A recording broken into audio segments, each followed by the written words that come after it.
May 1941. The sky over Crete fills with the roar of aircraft engines.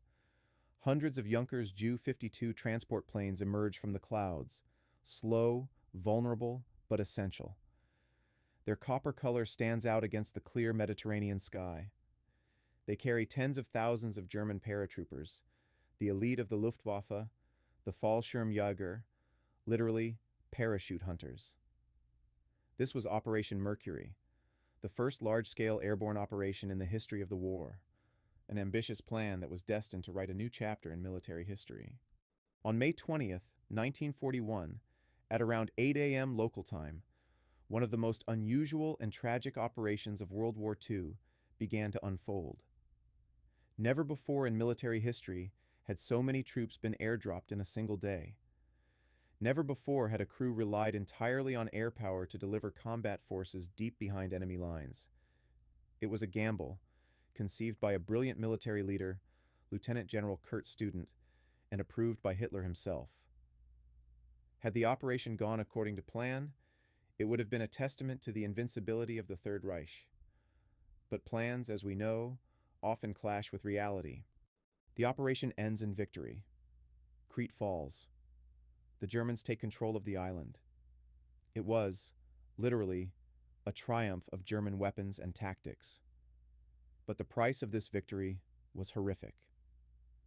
Of the 22,000 German paratroopers who participated in the operation, more than 6,000 were killed or wounded, losses that amounted to almost 30% of the entire invasion force. These were the brightest young men, the best of German youth, chosen for this operation. After Hitler learned of the scale of the losses, his reaction was shocking. The Führer, a triumphalist by nature who preferred to see only victories, was stunned. It seemed like a Pyrrhic victory. They were winning, but at a cost that made such victories impossible in the future. Hitler issued an order that would have long-lasting consequences. The days of the paratroopers are over. No more large-scale airborne operations. From that moment on, German parachute troops were never again used on such a scale. They became mere infantry, losing the role that Student had so carefully created and developed. The Battle of Crete was more than just a military operation.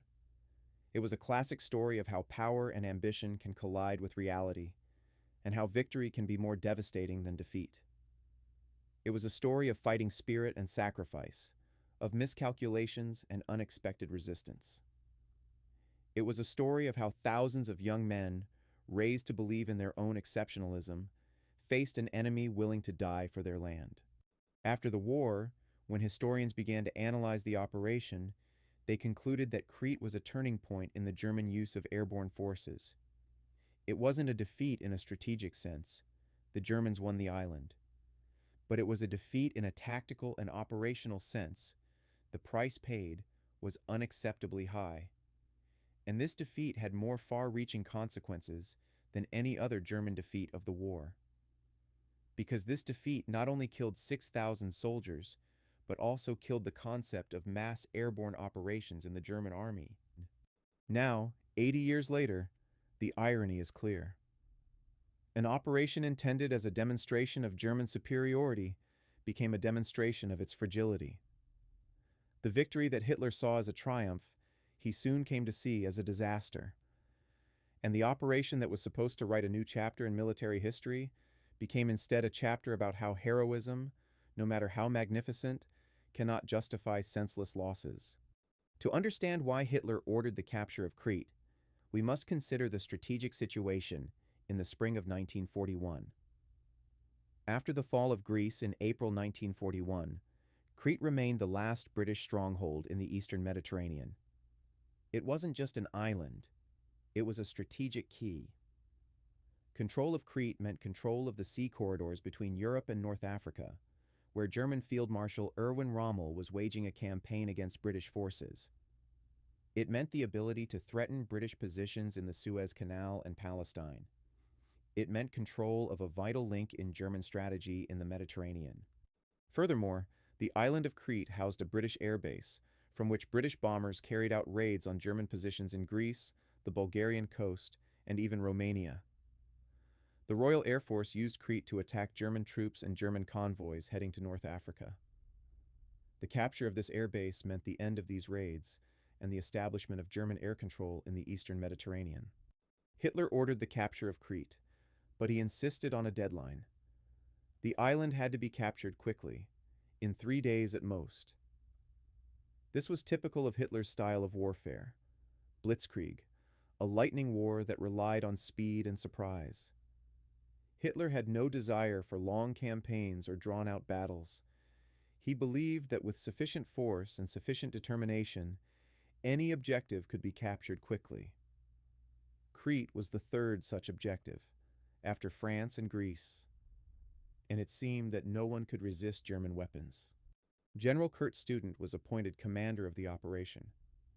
Student was one of the most capable German military leaders, the man who single-handedly created the German parachute force as a branch of the armed forces.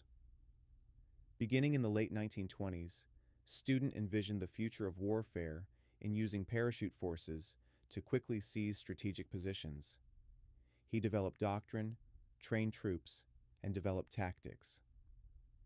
By 1941, the German parachute force was the elite of the Luftwaffe, better trained, better armed, and more motivated than regular infantry.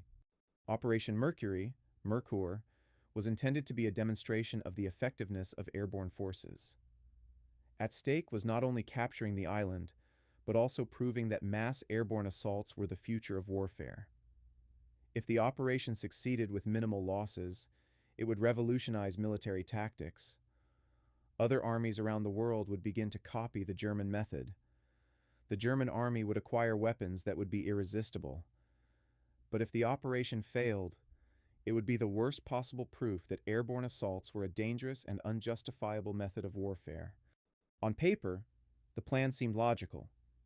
The Allies on Crete had no air power. They had to be evacuated to Egypt at the end of April, when Greece fell. The Germans had complete air supremacy. Thousands of Luftwaffe aircraft could be sent to support the landings. Furthermore, it was assumed that the British command on the island, having suffered defeat in Greece, would be demoralized and ready to capitulate at the first onslaught. The Allied forces on the island numbered approximately 40,000 British, New Zealanders, Australians, and Greek soldiers. They were poorly armed, hastily organized, and had no experience of joint operations. Many were refugees from the mainland who had retreated hastily, arrived on the island, and attempted to organize a defense. But they occupied advantageous positions. They knew the terrain. And most importantly, they were expecting an attack. The German paratrooper force numbered approximately 22,000. Not all of them landed on the first day. Some were held in reserve and were to follow after the beachhead was established. These were the finest German youth, mostly volunteers who had undergone intensive training. They believed in their own invincibility. They believed in German superiority. They believed the enemy could not resist them. But there were several critical errors in the operations planning, which would later become clear. First, it was assumed that the landing would occur relatively peacefully, with minimal resistance. No one had counted on organized, targeted resistance. No one had counted on the British knowing roughly where the landing would take place and would wait. Second, it was assumed that after the first wave of troops had landed and captured an airfield, the second wave would be able to land safely. But no one had counted on the Allies holding the airfields, or on the difficulty of transporting additional troops. Third, it was assumed that the Allied command would collapse and they would capitulate. But that didn't happen. Thus, when operations began, the Germans had a plan that seemed logical on paper. But they also underestimated the enemy, underestimated the difficulty of the operation, and underestimated the cost of failure. And these underestimates would cost them dearly. The Allied forces on Crete numbered approximately 40,000 men, although exact figures vary depending on the source, and some troops arrived piecemeal throughout April and early May 1941.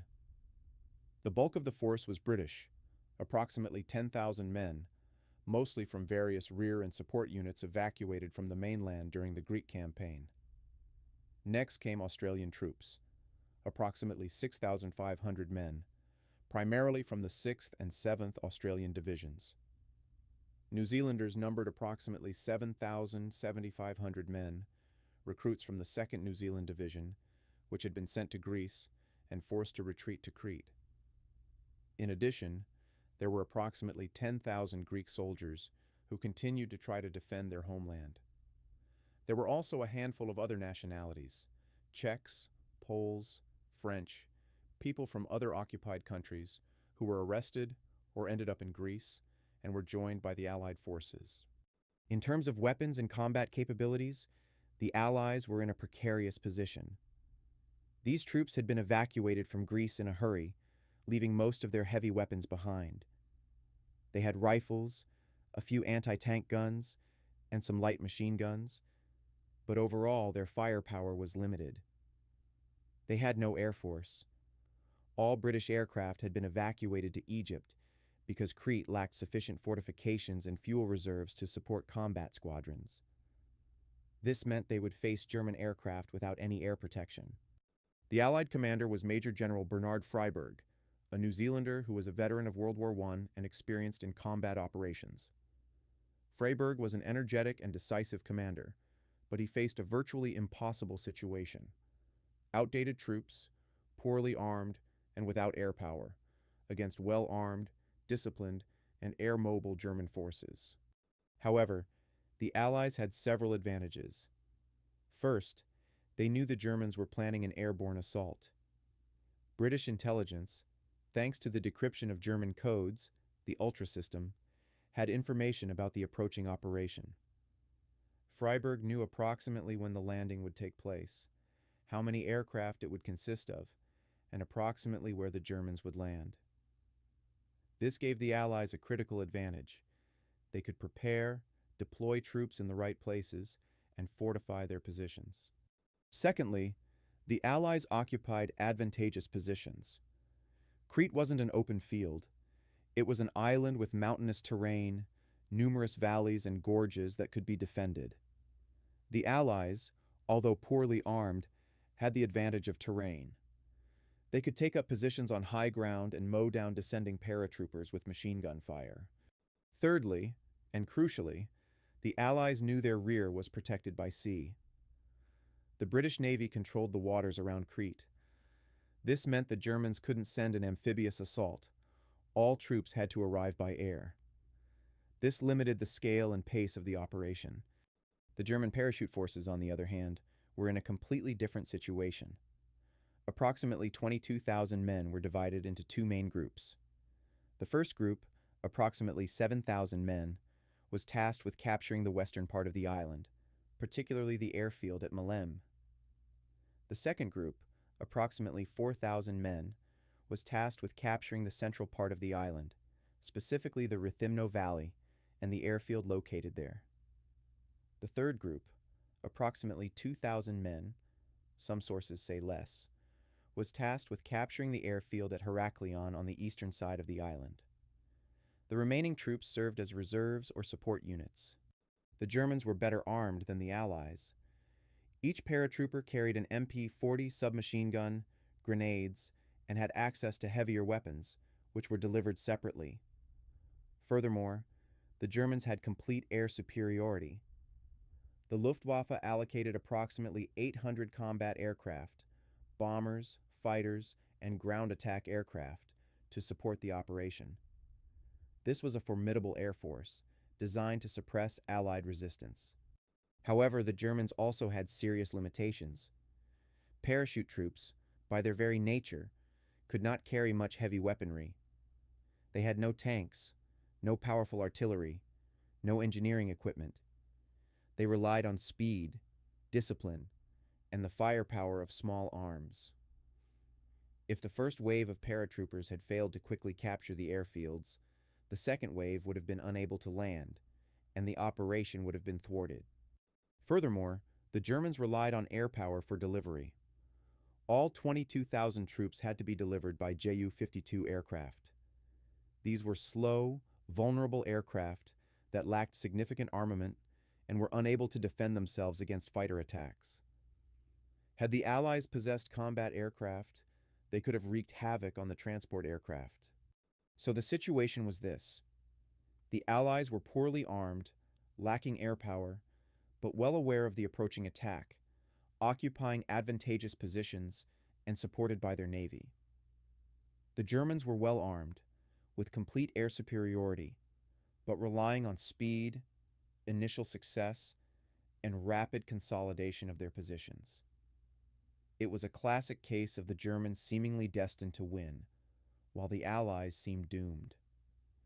But history is often paradoxical, and the initial contacts between these two sides would be far bloodier than anyone expected. May 20, 1941, 7:15 a.m. local time.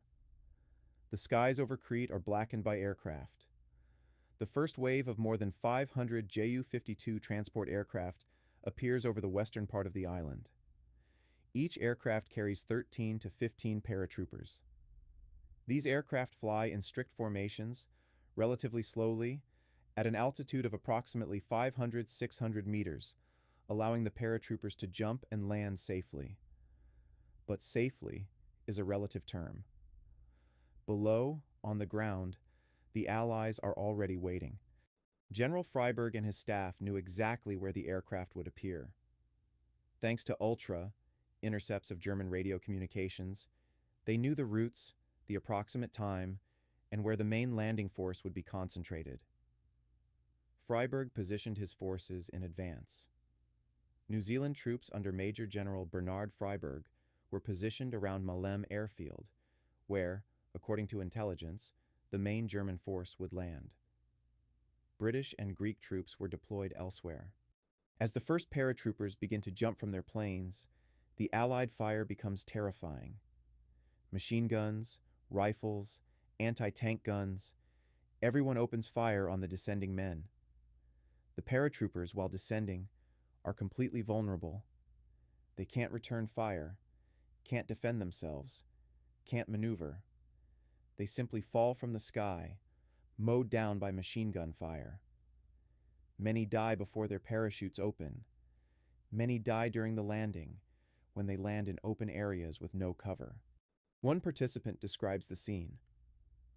The sky was black with planes, the ground was white with parachutes, and everything was red with blood.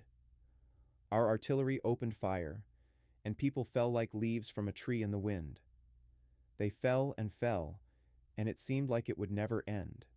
In some places, losses were so horrific that German commanders later spoke of a catastrophe. The command group, ordered to land near the village of Kanea, was virtually annihilated.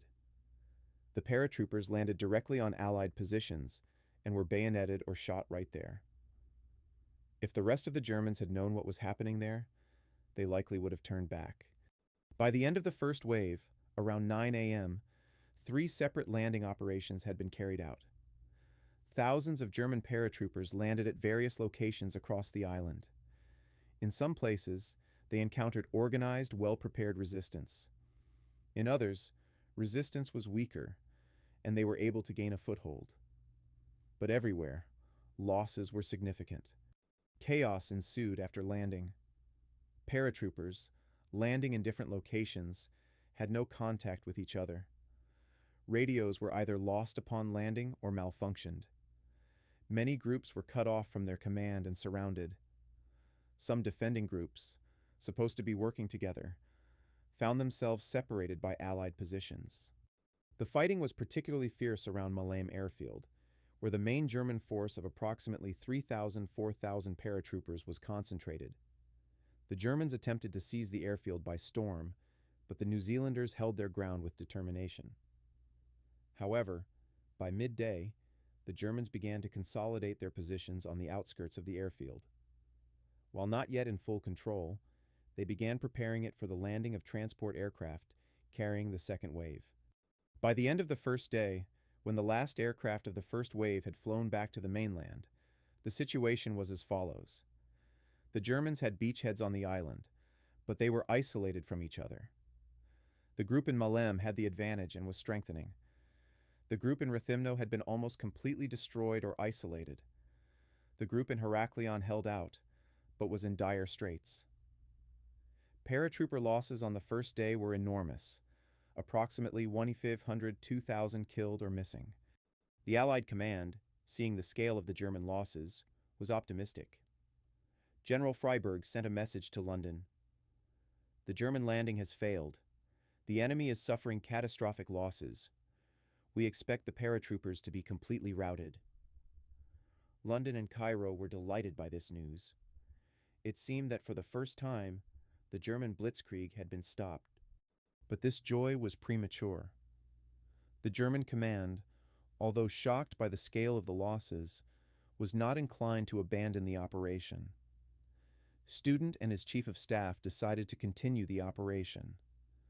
The second wave, scheduled for May 21st, was tasked with capturing the airfields and consolidating the positions gained by the first wave. But what happened the next day would change the entire course of the battle. After the first day of fighting, on the night of May 20th, 1941, an atmosphere of near-apocalyptic chaos reigned on the island of Crete.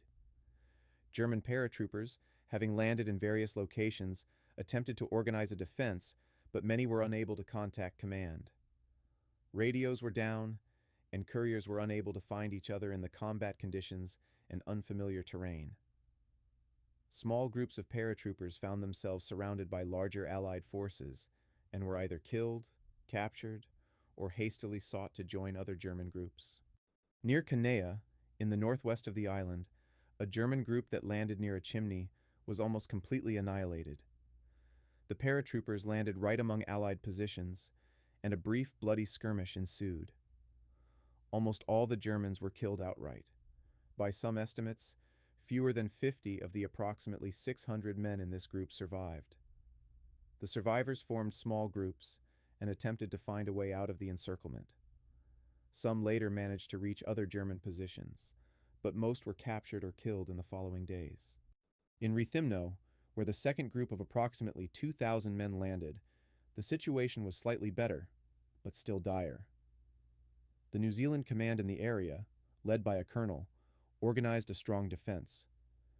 When the Germans landed, they immediately came under organized fire. Many died during the landing, many more in the first hours after.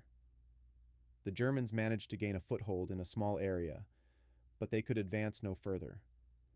They couldn't capture the airfield. They couldn't link up with other German groups. They were trapped in a small beachhead, waiting for help that seemed never to arrive. In Heraklion, on the eastern side of the island, the British command, led by General Alan Bloom, also organized a strong defense. A German force of approximately 2,000 men landed there and encountered strong resistance. As in Rethymno, the Germans were unable to capture the airfield. They were trapped in small bridgeheads, surrounded by superior Allied forces, who launched counterattacks in an attempt to dislodge the Germans. Only around Malem did the situation improve for the Germans. Here, a German force of approximately 3,500–4,000 men, despite suffering significant losses, managed to gain a foothold on the edge of the airfield and began working to capture it. However, the airfield was not entirely under their control. The New Zealanders still occupied the central part of the airfield, and both sides exchanged fierce fire. The airfield was effectively divided between the two adversaries, and it was unclear who would ultimately capture it. During the first night of fighting, the German command faced a decision.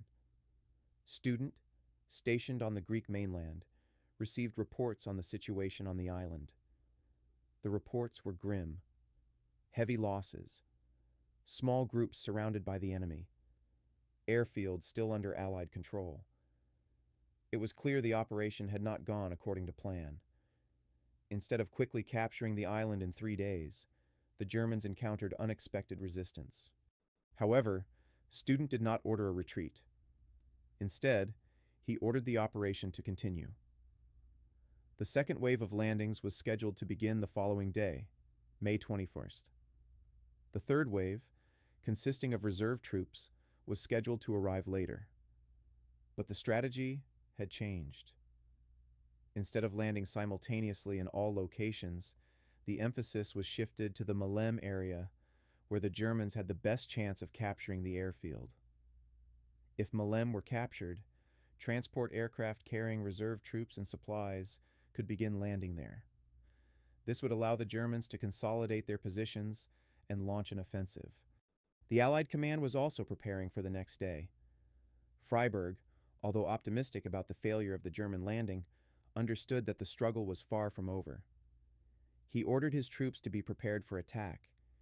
He ordered reserves to be ready to support positions if necessary. He also ordered his troops to be prepared for evacuation if the situation became untenable. However, a crucial moment occurred between Freiburg and his team. British command in Cairo, having received reports of the situation on the island, began to express concern. The commander of British forces in the Middle East, General Archibald Wavell, was alarmed by the possibility of losing Crete. He ordered Freiburg to prepare for a possible evacuation. This was a sign that London and Cairo were unsure whether the island could be held. The night was long for both sides. The Germans prepared to continue the operation despite devastating losses. The Allies braced themselves for a new enemy onslaught. Both sides knew the decisive moment would come the next day. Crete, on the night of May 20th, 1941, was an island hanging on the edge of a precipice. No one knew which way it would fall. May 21, 1941. The second wave of German airborne forces begins around mid-afternoon. But this time, the paratroopers aren't landing from the air. Instead, Ju-52 transport planes are attempting to land at Malem airfield to drop off reserve troops and supplies. It was a daring and desperate attempt. The airfield was still contested territory, half under German control, half under New Zealander control. Attempting to land planes on an airfield where active combat was underway was practically suicidal.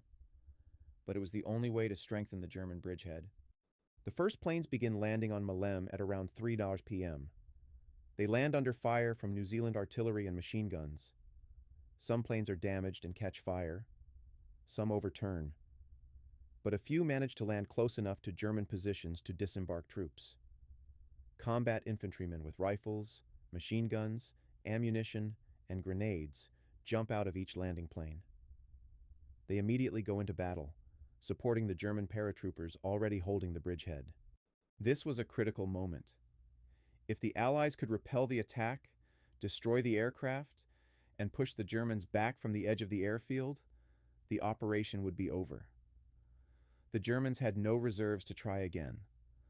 But if the Germans could consolidate their position, expand their bridgehead, capture most of the airfield, and begin regular troop transports, the situation would be more favorable for them. The New Zealand command, which was in close contact with the fighting, was on the verge of capitulation. Regimental commanders sent messages reporting that they were suffering heavy losses, that the enemy was constantly pressing, and that ammunition was running low. One commander wrote, "We are holding our position, but I don't know how long we can hold it. The enemy is too strong, too organized." General Freiburg, upon receiving these reports, attempted to send reinforcements to Malem airfield. But reinforcements were few and far between. The troops were scattered across the island, holding their ground against other German forces. Freiburg was forced to choose: risk Malem airfield to try to hold it and repel the Germans, or consider evacuation. The decisive moment came late in the evening of May 21st. By this time, the second wave of German paratroopers had landed during the day, and the bridgehead on Malem had expanded. The Germans held approximately 2/3 of the airfield. The New Zealanders held the rest, but their position was weakening. That night, realizing the situation, the New Zealand command decided to retreat from the airfield. The decision was brutal, but it seemed inevitable. If they remained, they would either be killed or captured. Retreating would allow them to conserve manpower for the subsequent defense of the island. With the New Zealanders' retreat from Malem airfield, the Germans gained a critical advantage. The airfield was now completely under their control. This meant they could land as many troops as they wanted. The second wave could continue uninterrupted. A third wave, consisting of reserve troops, was already ready to deploy. With Malem under control, the operation was saved. However, for the New Zealanders, this was more than just a tactical withdrawal. It was an admission that the island could be lost. Freyberg, realizing that holding Crete was impossible, began preparing for evacuation. But evacuation was problematic. Crete was an island, and the only way to leave was by ship. The British fleet had several ships in the area, but not enough to evacuate 40,000 troops. Furthermore, the Luftwaffe had complete air superiority. Any ship attempting to approach the island was subject to air attack. On May 22nd and beyond, the Germans consolidated their position. More aircraft landed on Malem, delivering ever-increasing numbers of troops. The Germans began an offensive from the Malem area toward the rest of the island. They had a line of communication and were continuously supported by reserves. The New Zealanders, Australians, and British, though they continued to fight, understood that the end was inevitable. By the end of May 22nd, the situation had become clear to both the Germans and the Allies. The Germans were winning. They had gained a critical advantage by capturing and holding Malem airfield. The Allies had to make a decision: either continue the fight, which would only cause more casualties without changing the outcome, or begin the evacuation. Freyberg chose the latter. He ordered his troops to begin a retreat to the southern coast of the island, from where the British fleet would attempt to evacuate as many troops as possible. By the end of May 1941, after the Germans had secured control of Malem airfield and begun to consolidate their position, the Allies realized that holding Crete was impossible. General Freyberg, who only a few days earlier had believed he could repel the landing, now prepared for the worst. He ordered his troops to begin an organized withdrawal toward the island's southern coast, in the direction of small ports where, he hoped, the British fleet would be able to evacuate their troops. The retreat was a nightmare. The troops, scattered across the island, had to somehow reach several points along the southern coast. Some units were hundreds of kilometers inland. They had to pass through mountains, through land that was partially under German control, under constant Luftwaffe raids. The Luftwaffe had complete air superiority. Without any air protection, without fighters, the Allied forces were completely exposed to air attack. The retreats weren't organized in the sense of a military retreat. They resembled routes. Units disintegrated. Commanders lost control of their units. Delays, wounded, captured, or killed. It seemed like nothing less than a catastrophe. The Germans pursued the retreating troops, launching attacks, capturing prisoners, and destroying those units that couldn't retreat quickly enough. The number of troops reaching the coast was far smaller than the number that had been on the island a few days earlier. Many were either killed, wounded, or captured. Some units that were surrounded surrendered. Others attempted to break out, but were annihilated. By the time the troops reached the coast, the original 40,000 Allied troops had been reduced in fighting strength by approximately half. The evacuation was another disaster. The British Navy sent several ships to evacuate the troops, but there were far too few ships, and they had to make round trips under constant air attack.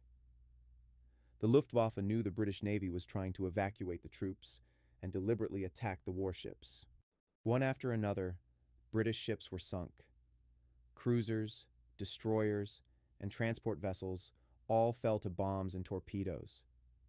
Some were sunk while full of evacuating troops. Countless more drowned when their ships sank. By some estimates, over 1,500 British sailors were killed or drowned during the attempts to evacuate troops from Crete. Of the approximately 40,000 Allied troops defending Crete, approximately 18,000 were successfully evacuated. The rest were either killed, wounded, or captured. The Germans captured approximately 12,000 prisoners of war. This was a huge number of people who needed to be guarded, fed, and maintained. This would become a burden for the German command in the subsequent years of the war. But the evacuation wasn't just a loss of troops. It was also a loss of all military equipment. Artillery, ammunition, supplies, trucks, all of it was abandoned on the island. The Allies had to choose between evacuating men or property, and they chose men. Crete was now fully equipped with German weapons, German artillery, German ammunition, all of it captured by the Germans. For the Allies, the fall of Crete was a defeat, not only in terms of the loss of the island, but also in terms of the loss of troops, supplies, and morale. New Zealand troops were demoralized. Australian troops lost a significant portion of their manpower. British forces suffered yet another defeat in a chain of defeats they had suffered since early 1940. However, for the Germans, despite having occupied the island, the cost was enormous. Losses among German paratroopers were catastrophic. Of the 22,000 paratroopers who participated in the operation, more than 6,000 were killed or wounded. This represented a loss of nearly 30% of the manpower. These were the brightest young men, the best of Germany's youth. Their loss was felt by the German army. By June 1st, 1941, when the evacuation was complete and there were no more Allied troops on the island, the situation was this. The Germans controlled Crete, but their parachute forces were exhausted. The Allies had lost the island, but they had saved a significant portion of their troops for further fighting. And in Berlin, at Führer headquarters, questions were beginning to arise about the justification of this operation given its cost. According to official figures compiled after the end of Operation Mercury, German losses were as follows: 3,674 killed, 2,494 wounded, and 26 missing or unspecified. This meant that a total of approximately 6,194 paratroopers were killed or wounded, a loss that amounted to approximately 28% of all paratroopers participating in the operation. However, these figures, published by the German command, may be underestimated. Some historians claim the actual losses were higher, up to 7,000, 8,000 killed or wounded. In any case, the losses were enormous. For context, losses of 6,000, 8,000 out of 22,000 meant the loss of fresh, well-trained paratroopers who would have been impossible to quickly replace. These were men who had undergone intensive training, were physically and psychologically prepared for combat, and were well-trained and disciplined. The loss of so many of Germany's best young men was a significant blow to Germany's military capabilities. German losses came from several sources. First, there were losses during the landings. As the paratroopers descended, they were completely vulnerable to machine gun fire. Many died during the landing, many more in the first minutes after landing, before they could even draw their weapons. By some estimates, between 2,500 and 2,000 paratroopers were killed simply during the landing and in the first hours of the battle. Secondly, combat losses. Once the Germans had consolidated their position on the ground, they engaged the Allies.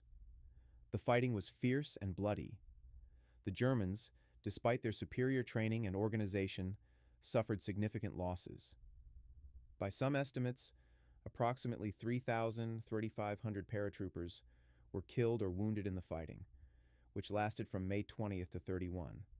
Thirdly, losses from accidents and illness. Some paratroopers were killed during mistaken landings, and some were wounded in accidents. Some fell ill and died from disease. These losses, although lower than those in combat, still amounted to approximately 500, 1,000 men. There were also losses among the air crews and supporting units. The Ju-52 aircraft that delivered the paratroopers were vulnerable to air defense. Although the Allies had no combat aircraft, they had anti-aircraft artillery that could hit the aircraft.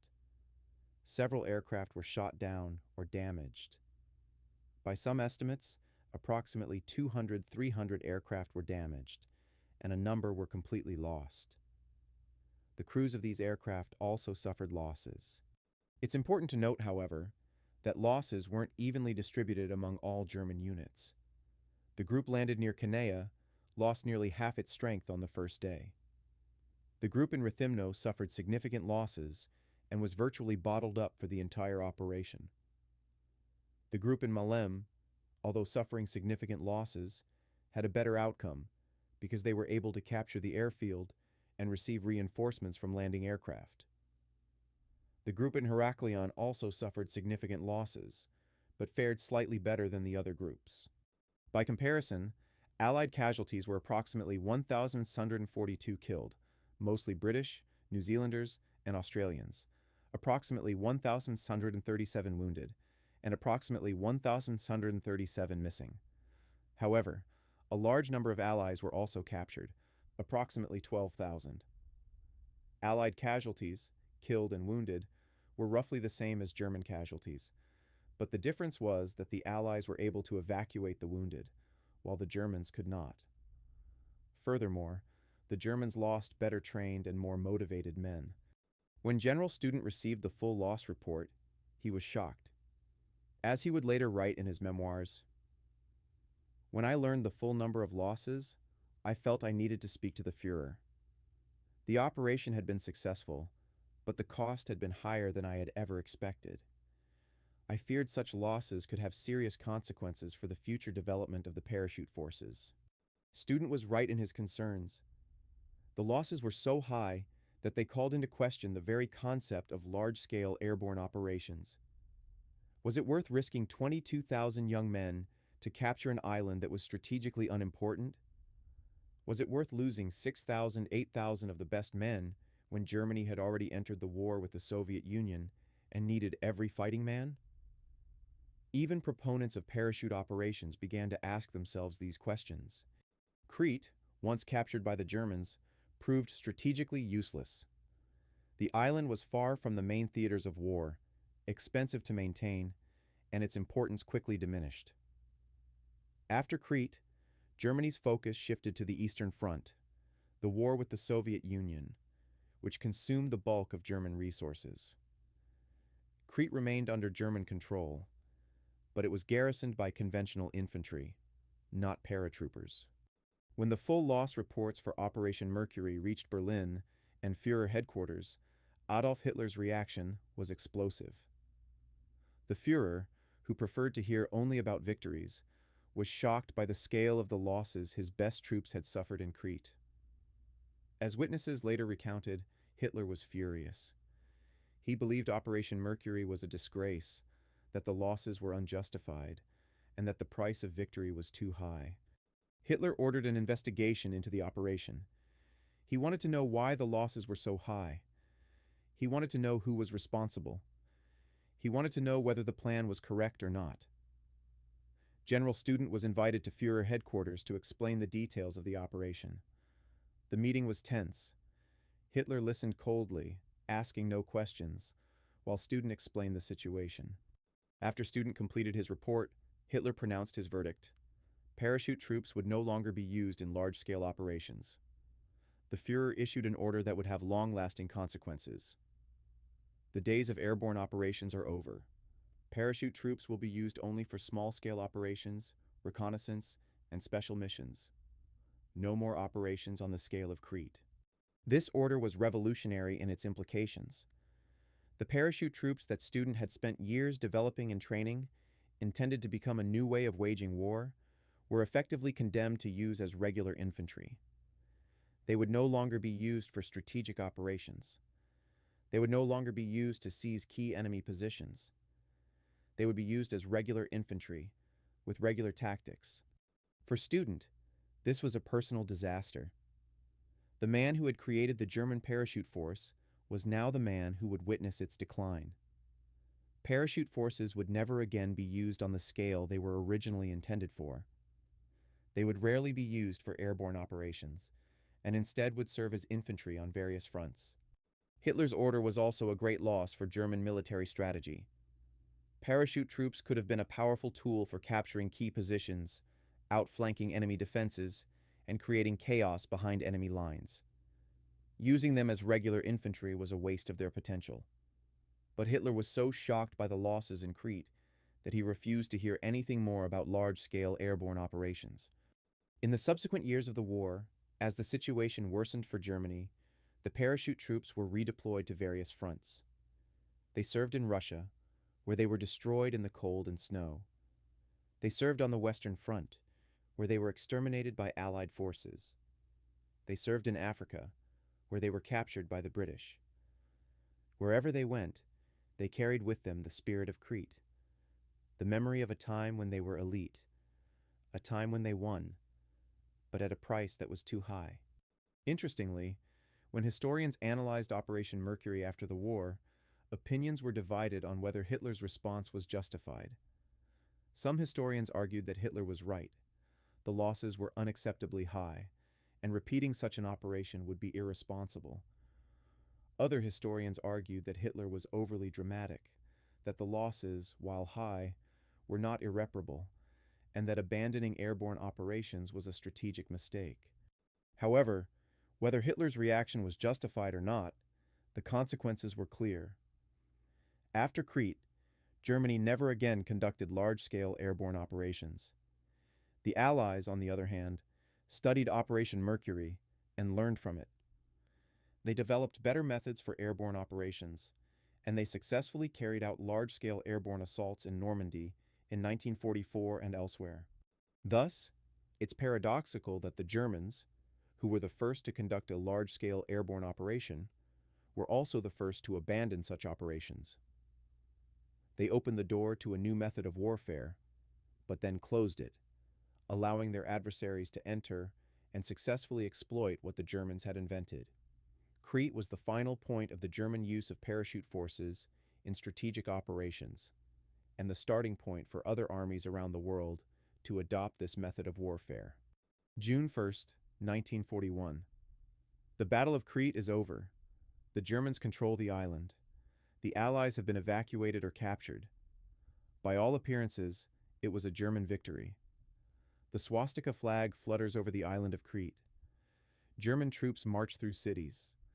Cretans are forced to accept German authority. But this victory was one of the most empty, most fruitless victories Germany ever achieved. From a strategic standpoint, Crete was useless to Germany. The island was far from the main theaters of war. It was expensive to maintain. Its value as a base for operations in the Mediterranean was minimal.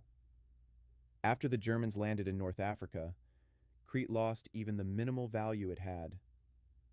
The Germans never used Crete for anything more than a garrison and small-scale operations. In fact, Crete was more of a burden than an asset, as the Germans had to maintain a garrison on the island, protect it from air attack, and keep it supplied. Moreover, the capture of Crete diverted the attention of Hitler and the German High Command from their primary objective, the war with the Soviet Union, which began in June 1941, a few weeks after the fall of Crete. The parachute troops that had been honed in Crete would have been of immense value on the Eastern Front, where they could have been used to seize key positions, create chaos behind enemy lines, and support rapidly advancing motorized columns. Instead, these troops were exhausted in Crete and subsequently relegated to conventional infantry, where their specialized training was wasted. For the young German paratroopers who landed on Crete, victory meant death or capture. Those who survived left the battlefield not triumphant, but broken. They witnessed the death of their comrades. They witnessed the madness of war. They saw that war was not a heroic test of will, as they had been told in Berlin, but a bloody massacre in which youth was sacrificed to political ambitions. Many of them later, when interviewed by historians, spoke of Crete as the moment when they lost faith in war. Crete was also a turning point in the Allies' faith. Before Crete, it seemed the Germans were invincible, that the German war machine was unstoppable. But on Crete, the Germans suffered a defeat in terms of casualties. Although they captured the island, they lost so many men that it called into question their ability to wage war. The Allies, despite losing the island, maintained their fighting spirit. They demonstrated that the Germans were not invincible, that German troops could be delayed, wounded, and killed. German historian Peter Jovs would later write, "Crete was a victory that was essentially a defeat. The Germans won the island, but lost the war. They captured territory, but lost lives that could never be recovered." Thousands of young German paratroopers remained on the slopes and valleys of Crete, scattered where their parachutes failed to open, or where they were mown down by machine gun fire, or where they were killed in combat. Their graves are scattered across the island. Some have been found and given proper burials. Others remain in the ground, unmarked, unknown. They have become part of the land they conquered. After the war, when historians began to analyze Operation Mercury, they came to an important conclusion. War isn't just about conquering territory. It's also about the price paid for that conquest. If the price is too high, if what you gain isn't worth losing, then what sense is it of victory? Crete was an example of this kind of victory, a victory that cost more than it was worth. Sometimes in history, events occur that demonstrate a principle so clearly that it becomes obvious to everyone. Crete was such an event that demonstrated that heroism without meaning, without purpose, without an understanding of why people die, is simply tragedy. An event that demonstrated that war is not a romantic adventure, but a bloody reality in which young men pay with their lives for the mistakes of their commanders. General Student, who created the parachute force and developed airborne tactics, would later be tried for war crimes committed on Crete. He would survive the war, but he would remember Crete as the defining moment of his career, the moment when his vision was realized, but at such a cost that it shattered it. After the war, Student would write, "Crete was our greatest victory and our greatest defeat. We won an island, but lost the future." Crete remains an island remembered as a symbol by both the Germans and the Allies. For the Germans, it symbolizes a victory that was too costly. For the Allies, it symbolizes a defeat that was worth more than it could have been. For the world, it symbolizes that war is not a game of chess in which the king wins or loses.